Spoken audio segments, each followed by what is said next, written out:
बिस्मिल्लाहिर्रहमानिर्रहीम। Welcome to research pedia channel.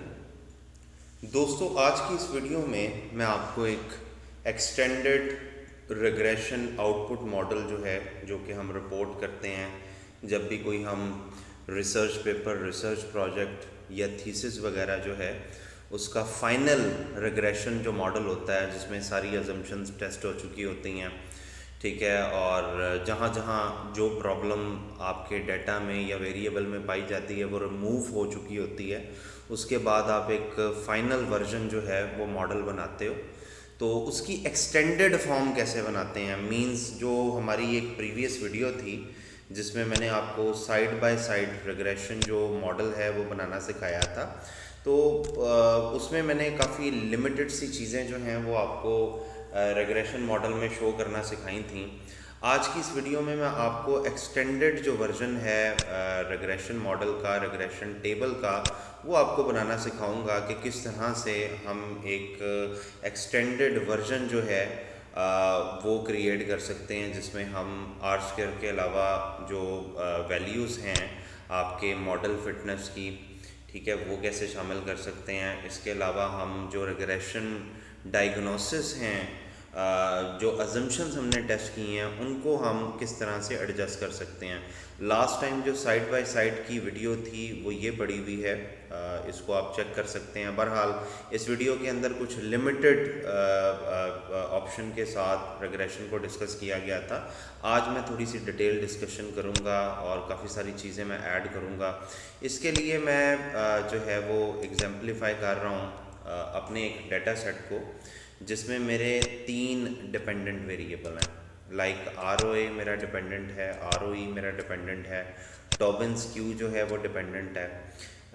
Independent variables के अलावा मेरे पास एक वेरिएबल है कैपिटल एक्सपेंडिचर के नाम से, कैपा मैंने उसको नाम दिया हुआ है। तो वो बेसिकली हम as a moderating variable use कर रहे हैं, यानी मॉडल 1 में भी यही मॉडरेटिंग होगा, मॉडल 2 में भी यही मॉडरेटिंग होगा और मॉडल 3 में भी यही मॉडरेटिंग होगा। इसके अलावा हम जो आउटपुट फाइनल करेंगे उसके अंदर मैं मॉडल फिट किस तरह से शामिल किया जाता है, अजम्पशंस को हम रिजल्ट्स में किस तरह से एडजस्ट करते हैं, ताकि हम एक एक्सटेंडेड वर्जन जो रिग्रेशन टेबल है वो जनरेट कर सकें। तो पहले मैं थोड़ा सा इसका आपको ओवरव्यू दे देता हूँ कि आपने, अगर आपके पास कुछ जो हैं वो रिग्रेशन मॉडल अगर मौजूद हैं तो उनको आपने किस तरह से रन करना है, किस तरह से अजम्पशन टेस्टिंग करनी है वगैरह वगैरह। तो ये जैसे मेरे पास 3 बेसिक मॉडल हैं विदाउट मॉडरेशन, ठीक है, जिसमें पहले मॉडल में ROE डिपेंडेंट वेरिएबल है, दूसरे मॉडल में पहले मॉडल में ROA डिपेंडेंट वेरिएबल है, दूसरे मॉडल में ROE डिपेंडेंट वेरिएबल है, तीसरे मॉडल में टॉबिन्स क्यू जो है वो डिपेंडेंट वेरिएबल है, जबकि इंडिपेंडेंट वेरिएबल सब में सेम है। इसी तरह अगर आप देखते जाएं जो हमारे पास विद मॉडरेशन इम्पैक्ट है, क्योंकि मैंने बताया कि कैपा को मैं एज ए मॉडरेशन ले रहा हूँ, तो मैंने जब हम मॉडरेटिंग वेरिएबल के तौर पर कैपा को ले रहे होते हैं तो हम सिंपली इंडिपेंडेंट वेरिएबल के साथ जिसको हम मॉडरेटिंग ले रहे हैं उसको मल्टीप्लाई कर देते हैं, ठीक है। तो ये मल्टीप्लिकेशन के साइन लगे हुए हैं। जब आप मल्टीप्लाई कर रहे होते हैं किसी भी वेरिएबल को एज ए मॉडरेटिंग वेरिएबल के तौर पर कंसिडर करके, तो फिर वो यहाँ पर एज ए इंडिपेंडेंट नहीं आ सकता, क्योंकि वो मॉडरेटिंग के तौर पर आ चुका है। मॉडरेटिंग वेरिएबल का काम ये होता है कि अगर कोई भी आपका जो वेरिएबल है, जो आप उससे एक्सपेक्ट कर रहे हैं कि वो पॉजिटिव इम्पैक्ट करेगा या नेगेटिव इम्पैक्ट करेगा, और उसका इम्पैक्ट जो है वो ऑपोजिट आ जाता है, ठीक है, ऑपोजिट इम्पैक्ट आ जाता है। तो बाज़ औक़ात मॉडरेटिंग जो है वो इंक्लूड करने से अकॉर्डिंग टू थ्योरी जो हम एक्सपेक्ट कर रहे हैं, अगर हम उससे पॉजिटिव इम्पैक्ट कर रहे हैं, ठीक है, और वो नेगेटिव आ रहा है, तो वो मॉडरेटिंग उसको पॉजिटिव में कन्वर्ट कर देगा या इम्पैक्ट को थोड़ा सा कम या ज़्यादा कर देता है, ठीक है। तो आज हम टेस्ट करेंगे कि अकॉर्डिंग टू थ्योरी और अकॉर्डिंग टू आवर एक्सपेक्टेशंस क्या विदाउट मॉडरेशन हमारे रिज़ल्ट वैसे आते हैं जैसे हम एक्सपेक्ट कर रहे हैं। यहाँ पर मैं एक्सपेक्टेशंस के हवाले से भी बता दूँ, ये मेरे कुछ हाइपोथेसिस आपको नज़र आ रहे होंगे, अगर मैं थोड़ा सा उनको इंक्रीज़ करके दिखाऊँ। मैं एक्सपेक्ट कर रहा हूँ कि रेम्यूनरेशन जो है उसका नेगेटिव इम्पैक्ट होना चाहिए फर्म परफॉर्मेंस में। फर्म परफॉर्मेंस में ROA भी आ रहा है, ROE भी आ रहा है और टॉबिन्स क्यू भी आ रहा है, यानी तीनों पे उसका नेगेटिव इम्पैक्ट होना चाहिए रेम्यूनरेशन का। ये पास्ट स्टडीज़ और थ्योरी इसके हवाले से बता रही है। इसी तरह जो सेकंड मेरा इंडिपेंडेंट वेरिएबल है वो बेसिकली बोर्ड साइज़ है। तो मैं ये एक्सपेक्ट कर रहा हूँ कि बोर्ड साइज़ इंक्रीज़ होने से फर्म परफॉर्मेंस जो है उस पर रिवर्स इम्पैक्ट या इन्वर्स इम्पैक्ट यानी नेगेटिव इम्पैक्ट आ सकता है। ठीक है, इसी तरह मैं ये एक्सपेक्ट कर रहा हूँ कि बोर्ड कंपोजिशन का पॉजिटिव इम्पैक्ट होगा फर्म परफॉर्मेंस पे। ठीक है, और फर्म परफॉर्मेंस से यहाँ पर मुराद ROA भी है, ROE भी है और टॉबिन्स क्यू भी है, यानी तीनों पे सेम इम्पैक्ट आएगा। ठीक है, तो ये कुल मिलाकर टोटल 9 इंडिपेंडेंट वेरिएबल हैं। ठीक है, तो मैं ये चेक करूँगा कि जो हमने प्रीवियस वीडियो में डिस्कशन की थी, जैसे कि मैंने आपको यहाँ पे गाइडलाइन प्रोवाइड की थी कि अगर आप रिग्रेशन मॉडल बिल्डअप करना चाह रहे हैं और फाइनल करना चाह रहे हैं तो किन चीज़ों की बेस पे करते हैं। तो मैंने यहाँ पर आपको बताया था कि अगर आपका प्रेडिक्टर सिग्निफिकेंट नहीं है लेकिन आपके एक्सपेक्टेड साइन जो है उसके मुताबिक आ रहा है तो आपने उसको अपने मॉडल में रहने देना है। लेकिन अगर आपका प्रेडिक्टर सिग्निफिकेंट नहीं है और एक्सपेक्टेड साइन के मुताबिक भी नहीं आ रहा तो उसको ड्रॉप करना है। ठीक है, इसी तरह अगर प्रेडिक्टर जो है वो सिग्निफिकेंट है, ठीक है, और एक्सपेक्टेड साइन जो है उसके मुताबिक आ रहा है तो उसको भी हम रखेंगे अपने पास। इसी तरह अगर प्रेडिक्टर यानी इंडिपेंडेंट वेरिएबल जो है वो सिग्निफिकेंट आ रहा है लेकिन एक्सपेक्टेड साइन के मुताबिक नहीं आ रहा, now this is the point कि हम यहाँ पर मॉडरेटिंग वेरिएबल ऐड करेंगे। तो हम ये चेक करते हैं जो हमारी यहाँ पर एक्सपेक्टेशंस हैं, हमारी एक्सपेक्टेशंस के मुताबिक रिजल्ट्स आते हैं या नहीं।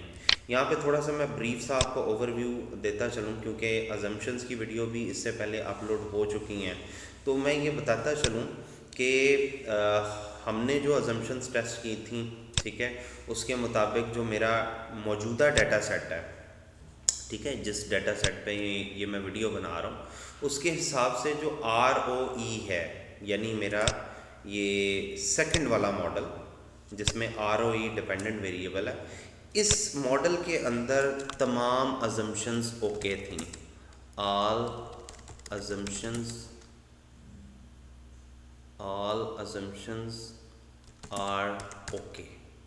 जब ऑल अजम्पशंस आपकी ओके हों यानी ना तो इसमें लिनियरिटी का इशू है ना ही नॉर्मेलिटी का इशू है, ठीक है, ना ही इसमें मल्टीकोलिनियरिटी है, ना ही हेट्रो है, ना ही जो है आउटलायर का इशू है, ना ही इसमें वेरिएबल ओमिशन की जो है वो बाइसनेस आ रही है, ना ही इसमें मॉडल स्पेसिफिकेशन की बाइसनेस आ रही है।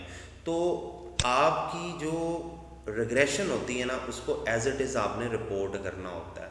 सो इट इज़ क्लियर कि हम ROE के ज़रिए जो रिग्रेशन रन करेंगे वो एज इट इज़ रन करेंगे, सिर्फ इसमें एक रोब की कमांड ऐड करके हम रिज़ल्ट्स को फाइनलाइज कर लेंगे। जबकि ये जो मॉडल 1 है जिसमें हमारा ROA डिपेंडेंट वेरिएबल है, इसमें लिनियरिटी का इशू आ रहा था। ठीक है, इस मॉडल में लिनियरिटी का इशू आ रहा था। आप ये कह लें कि लिनियरिटी एंड नॉर्मेलिटी ये दोनों इशू यहाँ पर आ रहे थे। नॉर्मेलिटी, ठीक है, ये मैं लिख देता हूँ कि लिनियरिटी एंड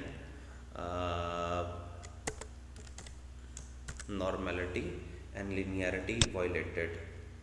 ठीक है, तो ये दो इशू मॉडल 1 में भी आ रहे हैं यानी जहाँ पे ROA आपका DB है, और इसी तरह मॉडल नंबर 3 में भी आ रहे हैं जिसमें आपका टॉबिन्स क्यू DB है।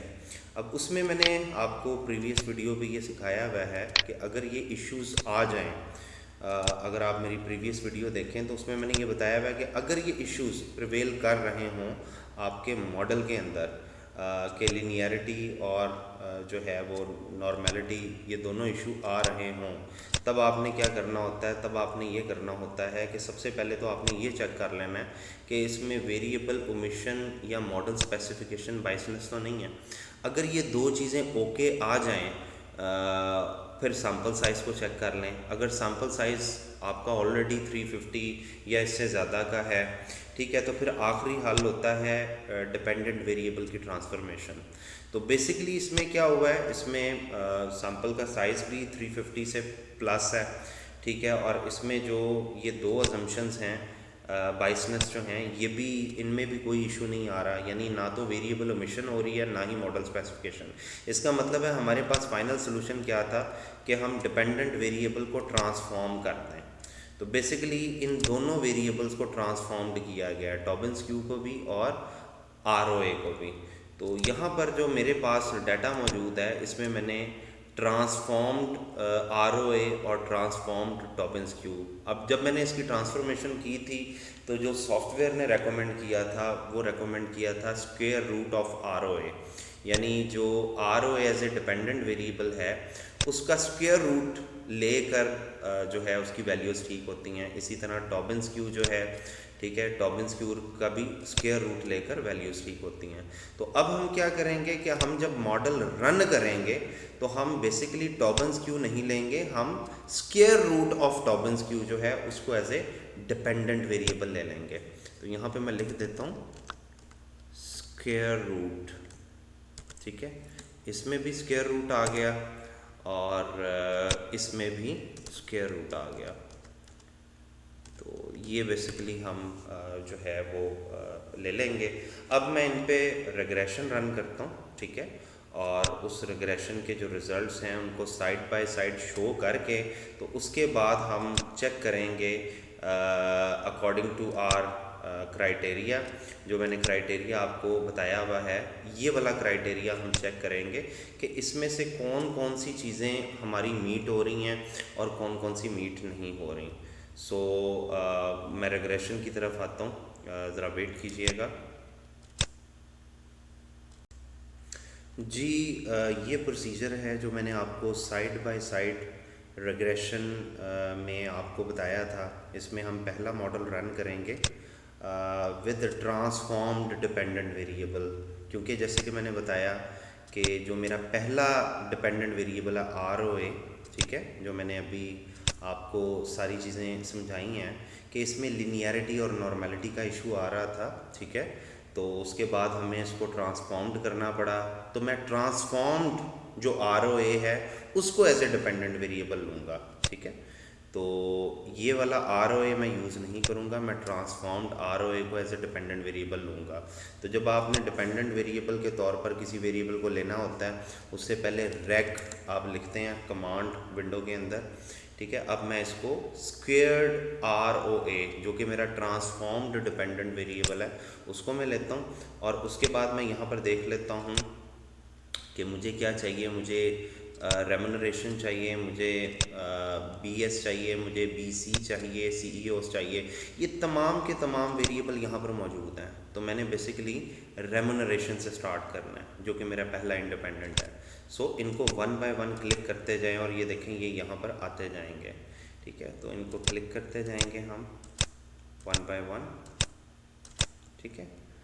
और जो हमारा प्रोसीजर है उस प्रोसीजर के मुताबिक जब आप पूरी कमांड लिख लें तो उसके बाद आपने कोमा लगाकर रोब, या एक और तरीका होता है कि आप VCE लिखकर ब्रैकेट में रोब लिख दें, ठीक है, जो ज़्यादा रिकमेंडेड मेथड है। तो इस पूरी कमांड के बाद मैं कोमा लगाऊंगा, VCE ब्रैकेट में लिखूंगा रोब, ठीक है। अब ये बेसिकली रोब की कमांड आपने जब आप किसी मॉडल को फाइनलाइज कर रहे होते हैं आउटपुट के लिए, ठीक है, तब आपने यूज़ करनी होती है। तो ये मैं एंटर दबाऊंगा तो अब ये जो मेरे सामने रिग्रेशन आ रही है ना, this will be my final regression, ठीक है। इसमें आप देखें मॉडल मेरा पूरी तरह फिट है, R² मेरा बहुत अच्छा आ रहा है, और जितने वेरिएबल सिग्निफिकेंट हो सकते थे वो इसने बता दिए। एक पहला वेरिएबल सिग्निफिकेंट हो रहा है विद नेगेटिव रिज़ल्ट, और एक जनाब जो है वो कैपा के नाम से वेरिएबल सिग्निफिकेंट हो रहा है, और एक वीकली सिग्निफिकेंट BM के नाम से हो रहा है, ठीक है। तो बेसिकली ये जो है हमारे सामने एक इनिशियल रिज़ल्ट लेकर आ गया। अब इस चीज़ को फाइनल करने से पहले कि इसमें से हमें क्या चीज़ रिपोर्ट करनी चाहिए क्या नहीं, तो मैं पहले अपनी एक्सपेक्टेशंस देख लेता हूँ।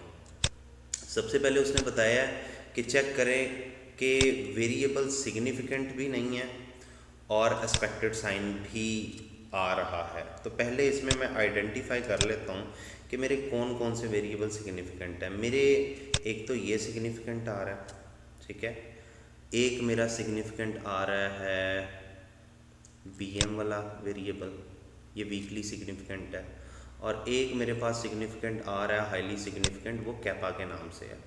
सबसे पहले तो मैंने ये चेक कर लेना है कि जो वेरिएबल सिग्निफिकेंट आ रहे हैं क्या वो मेरी एक्सपेक्टेशंस के मुताबिक हैं या नहीं। तो यहाँ पे जो हमारा रूल था कि अगर आपका वेरिएबल सिग्निफिकेंट भी आ रहा हो और एक्सपेक्टेड साइन के मुताबिक भी हो, तो आपने उसको अपने मॉडल में रहने देना है, कीप इट करना है, ठीक है। तो मैं यहाँ पर अपनी एक्सपेक्टेशंस देख लेता हूँ कि मैं एक्सपेक्ट क्या कर रहा हूँ। तो मेरी जो एक्सपेक्टेशंस हैं वो मेरे हाइपोथेसिस के ज़रिए पता चलती है, ठीक है, क्योंकि मैंने यहाँ पर 3 वेरिएबल आइडेंटिफाई किए हैं। सबसे पहले रेमुनरेशन वीकली सिग्निफिकेंट है और नेगेटिव है। तो मैं यहाँ पे चेक कर लेता हूँ कि मैं क्या एक्सपेक्ट कर रहा हूँ। तो मैं रेमुनरेशन के हवाले से नेगेटिव रिलेशनशिप ही एक्सपेक्ट कर रहा हूँ। इसका मतलब है कि रेमुनरेशन को मैंने ROA के मॉडल में रहने देना है। तो मैं सिंपली क्या करूँगा, यहाँ पर आकर इसको हाईलाइट कर लूँगा, ठीक है। ये मेरे मॉडल में रह जाएगा, ठीक है, ये हाईलाइट हो गया। उसके बाद मैं सेकंड को देखता हूँ BS को। BS का क्या हो रहा है जी, BS जो है उसका नेगेटिव आ रहा है और ये इनसिग्निफिकेंट है। इसके बारे में रूल क्या है, इसके बारे में रूल हमारे पास क्या कहता है, हमने इसको क्या करना है क्या नहीं। एक चीज़ जो है वो हमारे पास इनसिग्निफिकेंट आ रही है, ठीक है। यहाँ पे देखें ये सिग्निफिकेंट नहीं है लेकिन नेगेटिव है, ठीक है। तो यहाँ पर हमने चेक कर लेना है कि अगर एक चीज़ सिग्निफिकेंट नहीं है लेकिन एक्सपेक्टेड साइन और एक्सपेक्टेड साइन के मुताबिक भी नहीं है तो उसको ड्रॉप करना है। लेकिन अगर वो सिग्निफिकेंट नहीं है और एक्सपेक्टेड साइन के मुताबिक है तो उसको अपने पास रहने देना है। तो हम चेक कर लेते हैं कि हमारी एक्सपेक्टेशन क्या थी। हमारी एक्सपेक्टेशन जो थी सेकंड वेरिएबल के हवाले से वो ये थी कि जी इन्वर्स रिलेशनशिप होना चाहिए फर्म परफॉर्मेंस के साथ, मींस नेगेटिव रिलेशनशिप। तो हम चेक कर लेते हैं जी कि क्या नेगेटिव आ रहा है, नेगेटिव आ रहा है, ठीक है, नेगेटिव आ रहा है, एक्सपेक्टेशंस के मुताबिक है लेकिन सिग्निफिकेंट नहीं है, इसका मतलब है इसको रखा जा सकता है।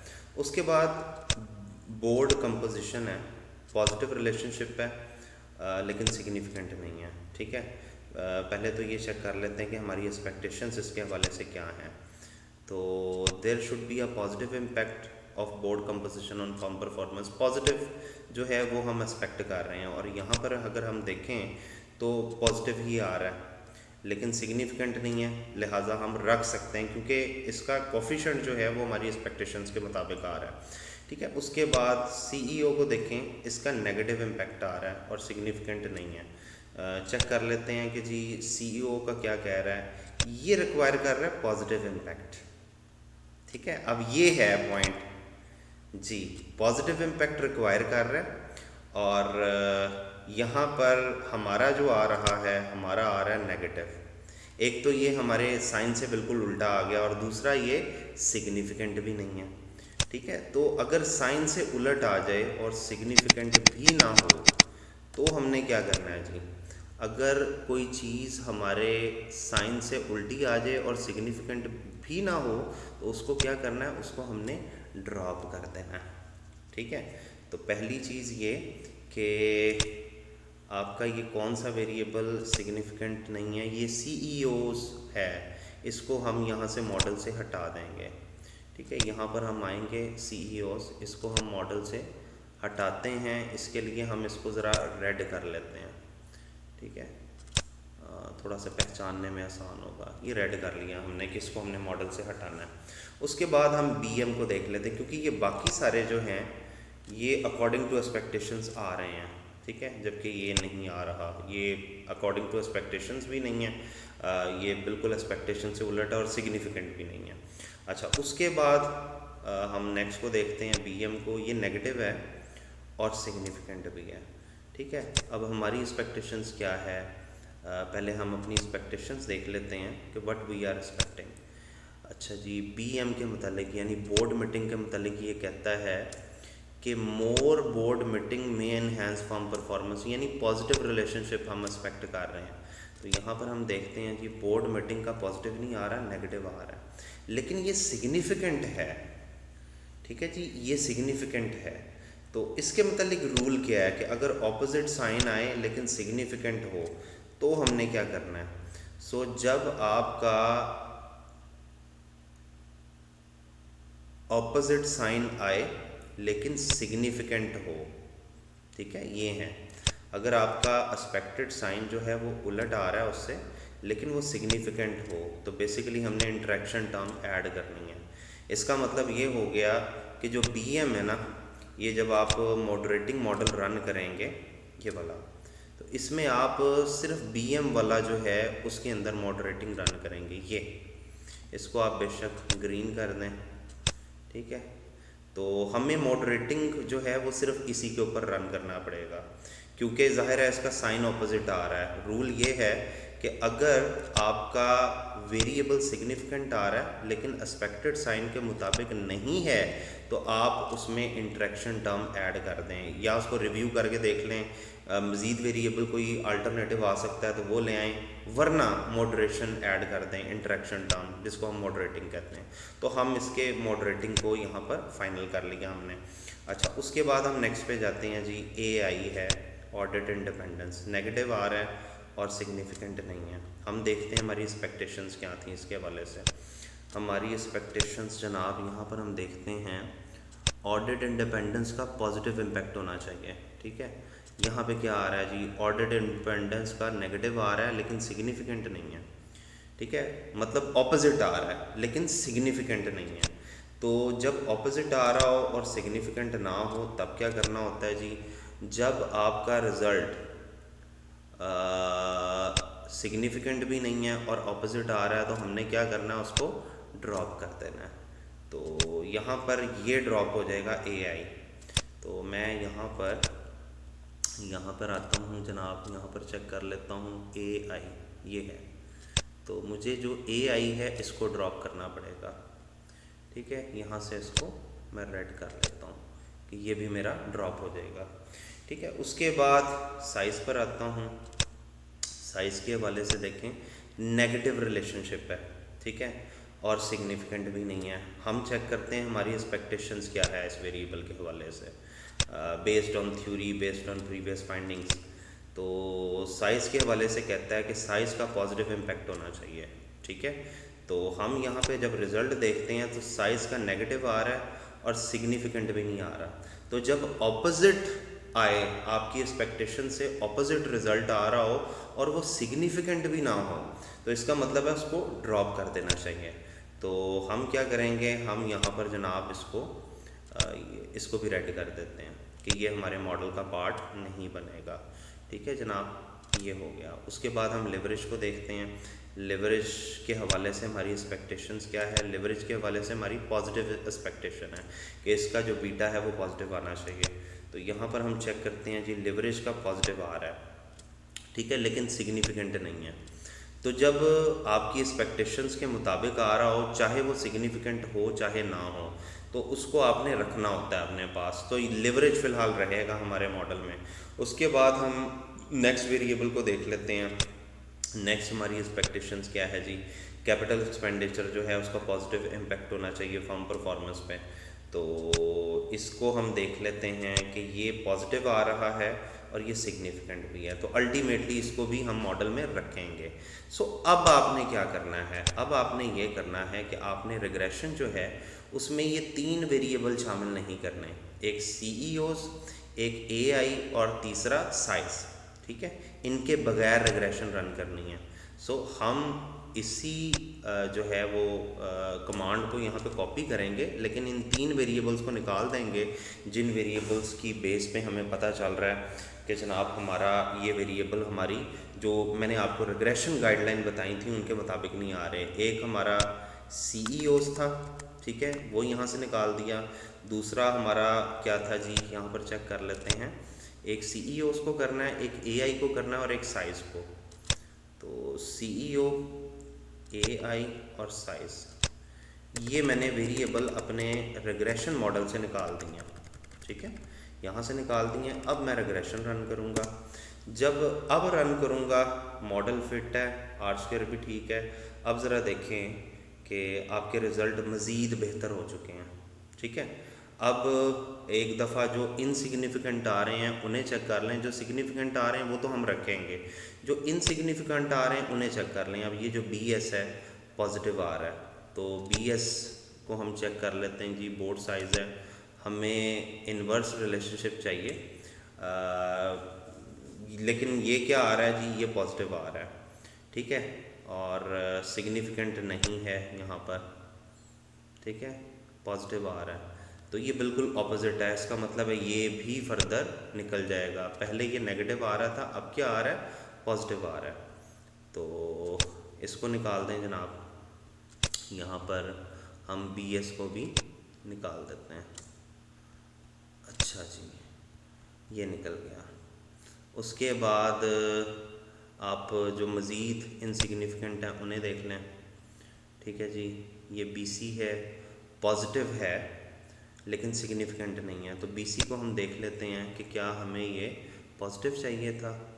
तो BC मतलब बोर्ड कंपोजिशन पॉजिटिव चाहिए था, इसका मतलब ये रिटेन रहेगा, इसको हम रख सकते हैं।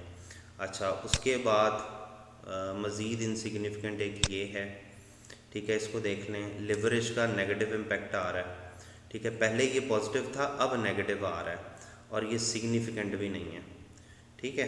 तो हमारी जो एक्सपेक्टेशंस थी इसके हवाले से, लिवरेज के हवाले से, इसका पॉजिटिव इम्पैक्ट आना चाहिए, जबकि अब नेगेटिव आ रहा है, ठीक है, और सिग्निफिकेंट भी नहीं है। इसका मतलब है इसको भी ड्रॉप करना पड़ेगा। तो लिवरेज को भी यहाँ से निकाल देते हैं। तो अब हम जो मॉडल फाइनल कर रहे हैं उसके हिसाब से लिवरेज और BS ये दोनों निकल जाएंगे, ठीक है। तो यहाँ पर हम एक नया रिग्रेशन मॉडल रन करेंगे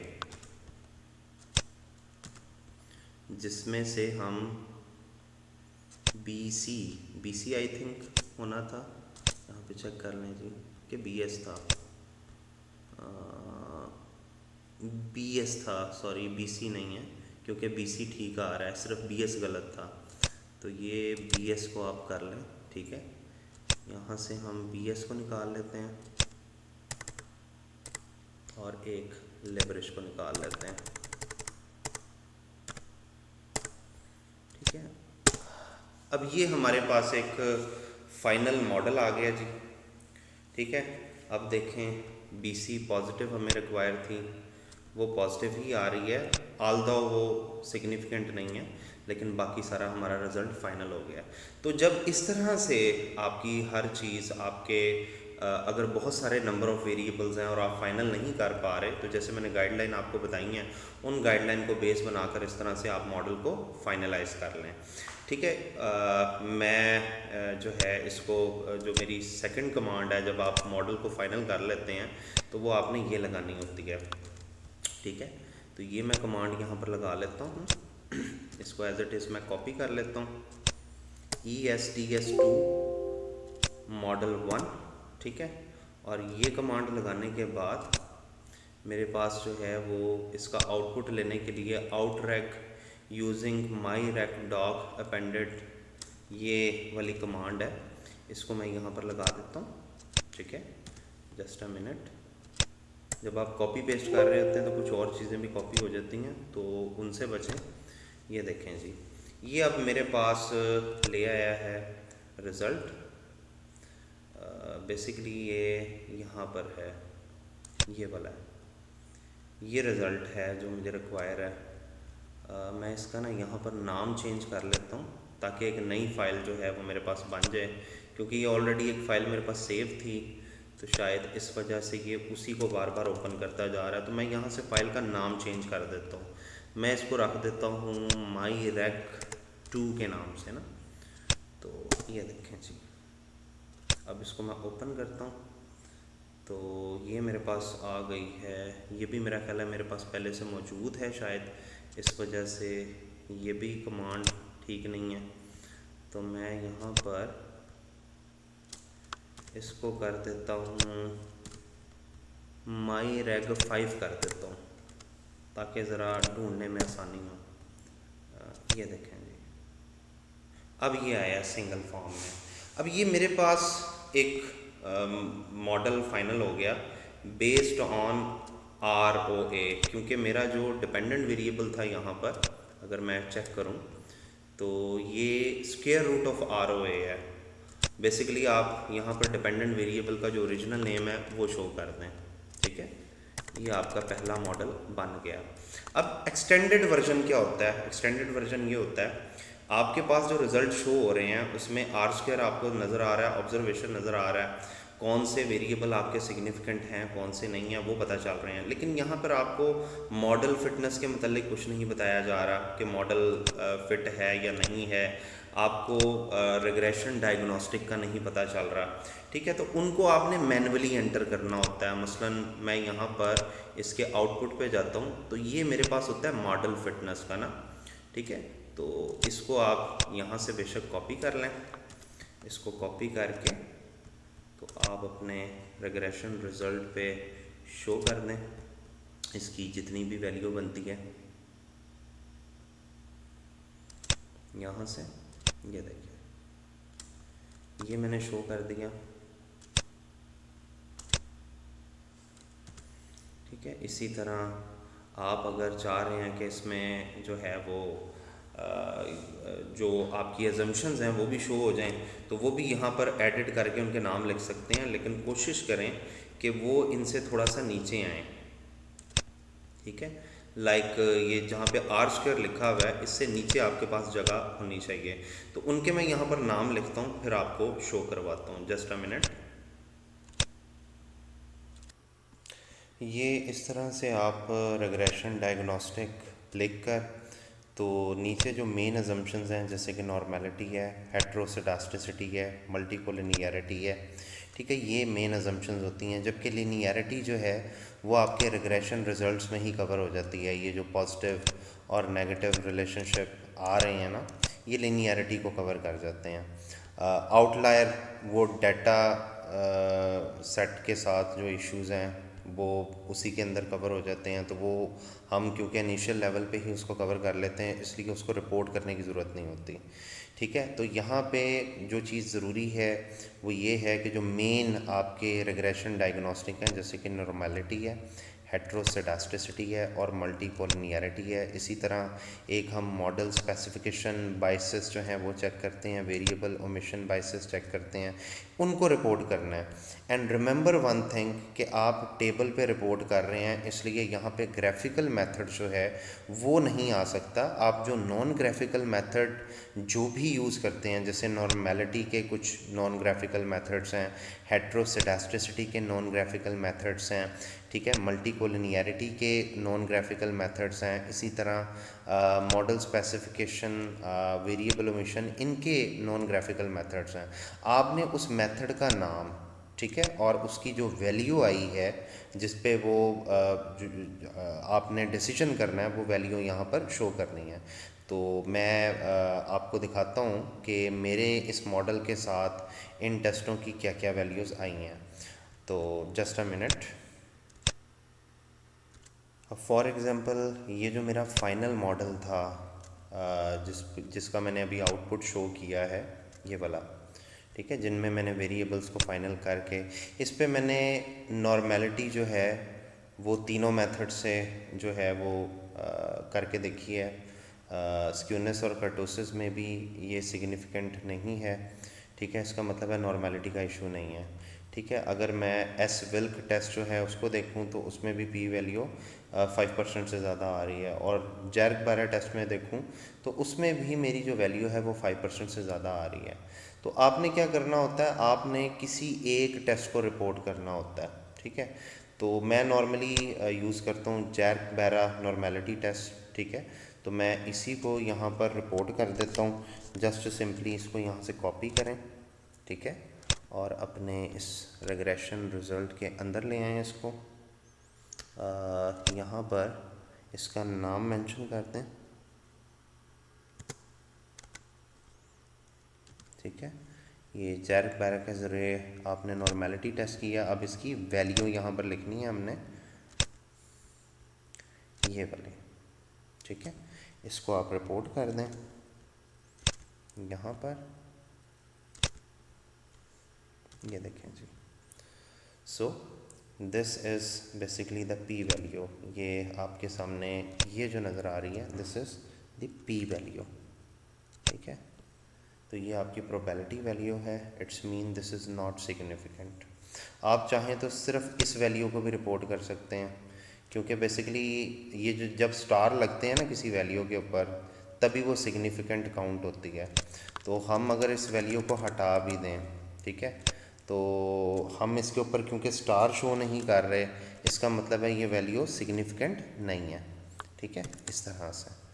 तो ये जार्क-बैरा टेस्ट जो है उसके रिज़ल्ट्स हैं। आप बेशक यहाँ पर इसको ब्रैकेट में लिख दें। इसी तरह मैं बाकी टेस्ट जो है वो भी वन बाय वन रिपोर्ट करता हूँ। जस्ट अ मिनट, क्योंकि इनकी वीडियोस मैं ऑलरेडी शामिल कर चुका हूँ कि किस तरह से ये चीज़ें टेस्ट होती हैं, तो आप उन वीडियोस को देखिएगा। यहाँ पे मैं सिर्फ रिज़ल्ट्स जो है वो निकालता जाता हूँ जी। ये नेक्स्ट मैंने हेट्रोसेडास्टिसिटी के लिए ब्रूच बैगन टेस्ट और जो वाइट टेस्ट है वो दोनों रन किए हैं। उसमें भी प्रोसीजर यही होता है कि पहले आप रिग्रेशन रन करते हैं अपने फाइनल मॉडल की, जो आपने मॉडल फाइनल किया हुआ है, ठीक है, रॉब के बगैर आपने रन करनी है। तो उसके बाद आप जो इसके लिए आपके पास ऑप्शन मौजूद है नॉन ग्राफिकल में, एक ब्रूच बैगन टेस्ट है और दूसरा वाइट टेस्ट है, ठीक है। ब्रूच बैगन टेस्ट की कमांड और वाइट टेस्ट की कमांड आपको ऑलरेडी बता दी गई हैं। तो इनके रिज़ल्ट में भी यही होता है कि हमने देखनी होती है कि हमारी जो पी वैल्यू है दैट इज़ ग्रेटर दैन 5%, ठीक है। यहाँ पे भी अगर हम देखें तो यहाँ पे भी ये ग्रेटर दैन 5% है। टोटल भी अगर हम निकालें तो 5% से ग्रेटर है। तो इसका मतलब है दोनों ही टेस्ट ये बता रहे हैं कि इसमें हेट्रो का इशू नहीं है, यानी हेट्रोसेडास्टिसिटी मौजूद नहीं है। आप रॉब की कमांड ना भी लगाएं तो भी आपके रिज़ल्ट जो हैं वो बेहतर हैं। अब इसको रिपोर्ट कैसे करना है, दोनों में से किसी एक टेस्ट को जो है वो आप रिपोर्ट कर दें। फॉर एग्ज़ाम्पल मैं इसको कर देता हूँ ब्रूच बैगन को, ठीक है। इसको मैंने यहाँ से कॉपी किया और बिल्कुल उसी तरह मैं इसको ब्रैकेट में मेंशन कर देता हूँ, ठीक है। ये आप इस तरह से इसको मेंशन कर दें।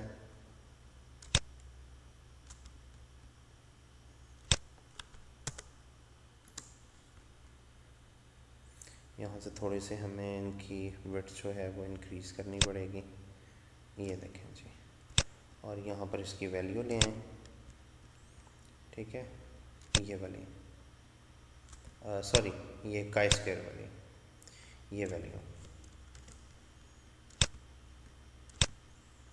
बेसिकली क्योंकि ये भी सिग्निफिकेंट नहीं है, सो हमें इसमें भी टेंशन लेने की ज़रूरत नहीं है।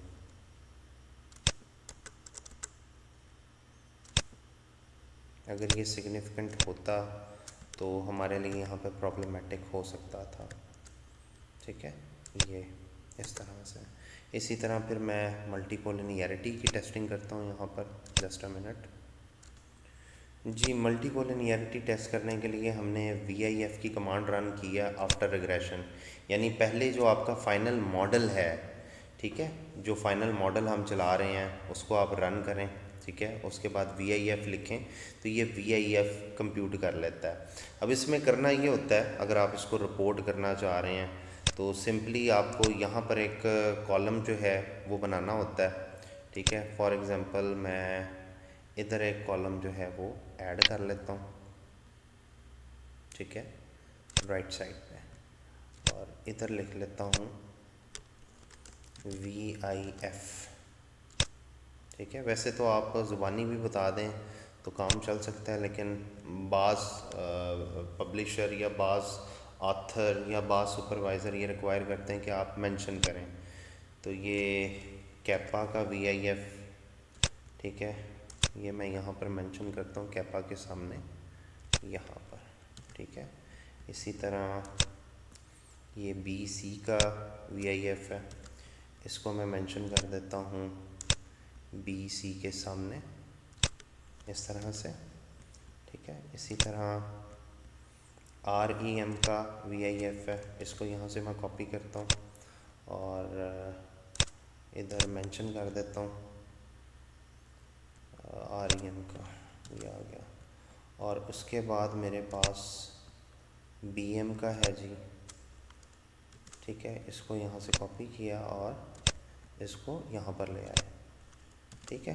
तो ये इनकी वी आई एफ वैल्यू आ गई। इसको आप मॉडल 1 का नाम दे दें और ये V I F of model 1, ठीक है। तो ये मल्टी कोलिनियरिटी टेस्ट हो गई थ्रू वी आई एफ। तो इसको बेशक यहाँ से मैं हटा देता हूँ क्योंकि ये मल्टी कोलिनियरिटी को कवर कर जाती है। अच्छा, उसके बाद हम मॉडल स्पेसिफिकेशन बाइसनेस और वेरिएबल ओमिशन बाइसनेस इसको चेक कर लेते हैं। जस्ट अ मिनट जी। ये हमारे पास वेरिएबल ओमिशन और मॉडल स्पेसिफिकेशन के रिज़ल्ट्स आ गए हैं। पहले आपने रिग्रेशन रन करनी है, ठीक है। फिर ये ओ वी टेस्ट लगाया जाता है। O V test basically use होता है जब आप वेरिएबल ओमिशन को टेस्ट करना चाह रहे हो, ठीक है। तो ओ वी टेस्ट जो है वो हमें बता रहा है, जो हमें वो रिज़ल्ट प्रोवाइड कर रहा है वो 5% से ऊपर है। इसका मतलब है कि यहाँ पे हम ये कह सकते हैं कि जनाब जो हमारा वेरिएबल ओमिशन है उसका कोई इशू नहीं है। तो इसको यहाँ पर कर देते हैं हम कॉपी कि there is no variable omission biasness, ठीक है। ये बेसिकली इसकी वैल्यू आ गई। और इसी तरह मॉडल स्पेसिफिकेशन बाइसनेस हम चेक कर लेते हैं। मॉडल स्पेसिफिकेशन बाइसनेस के लिए हम लिंक टेस्ट को यूज़ करते हैं, ठीक है। इसकी जो इंटरप्रिटेशन है स्पेसिफिकेशन एरर की वो ये है कि अगर आपकी पी वैल्यू जो है वो 5% से लेस है तो स्पेसिफिकेशन एरर जो है वो एग्जिस्ट करती है। और अगर पी वैल्यू जो है वो ग्रेटर देन 5% है तो मॉडल करेक्टली स्पेसिफाइड है। तो यहाँ पर हम चेक कर लेते हैं जी। तो ये जो hat square test, hat square की जो वैल्यू है इसको आपने देखना है। तो ये वैल्यू 5% से कम आ रही है। इसका मतलब है कि यहाँ पे कोई स्पेसिफिकेशन का इशू है। माइट भी क्योंकि हम पूल्ड लगा रहे हैं, माइट भी यहाँ पर पैनल लगना हो, फिक्स या रैंडम जो है वो मॉडल अप्लाई होना हो, ठीक है। बहरहाल इसको एज इट इज़ रिपोर्ट कर देते हैं हम, ठीक है। इसकी वैल्यू को रिपोर्ट करते हैं या फिर इसकी पी वैल्यू को रिपोर्ट कर लें, ठीक है। इसका मतलब है कि हमें या तो इस पर पैनल की जो कमांड है वो रन करनी चाहिए, ठीक है। यहाँ पर मैं लिख देता हूँ प्रोबेबिलिटी ग्रेटर देन, यहाँ पर जो मेरा रिज़ल्ट आया है probability greater than t, absolute t, probability greater than t is equal to this value. तो वो खैर मैं आगे चलकर आपको बताऊंगा कि आप पैनल की कमांड्स किस तरह रन करते हैं और किस तरह से अपने रिज़ल्ट्स को बेहतर बना सकते हैं अगर आपको स्पेसिफिकेशन का इशू आ रहा हो, ठीक है। तो वो आगे चलकर पैनल की कमांड रन की जाएगी। बहरहाल this is the extended version of model 1, ठीक है। अभी मैंने इसमें जो है वो मॉडल 2, मॉडल 3, मॉडल 4, मॉडल 5 ये सारे रन करने हैं। तो इस वीडियो का अभी दूसरा पार्ट भी देखिएगा। अभी सिर्फ मैंने इसको कंसिडर किया है कि इसको मैंने फ़ाइनल किस तरह से करना है। अभी मैंने इसको करना है, इसको करना है, फिर जिसकी जो रिग्रेशन मतलब वो बनती है, आप कह लें कि मॉडरेशन बनती है, उसको भी मैंने कंसिडर करना है, ठीक है। अभी मैंने यहाँ से ये जो रेड किए हैं वो मैंने यहाँ से निकाल देने हैं, ठीक है। वो निकाल कर और जो ग्रीन वाला है सिर्फ वो मैंने एक मॉडरेशन यूज़ करना है। अभी मैंने मॉडल 2 भी रन करना है, मॉडल 3 भी रन करना है। सो अभी देखते रहें, अभी इसका दूसरा और तीसरा पार्ट भी गौर से देखें ताकि आपको जो मॉडल की फाइनलाइजेशन और उसकी आउटपुट के हवाले से इश्यूज़ आ रहे हैं उनके हवाले से आपको क्लियरेंस हो सके। अभी नेक्स्ट वीडियो ज़रूर देखिएगा और चैनल को सब्सक्राइब ज़रूर कीजिएगा। शुक्रिया।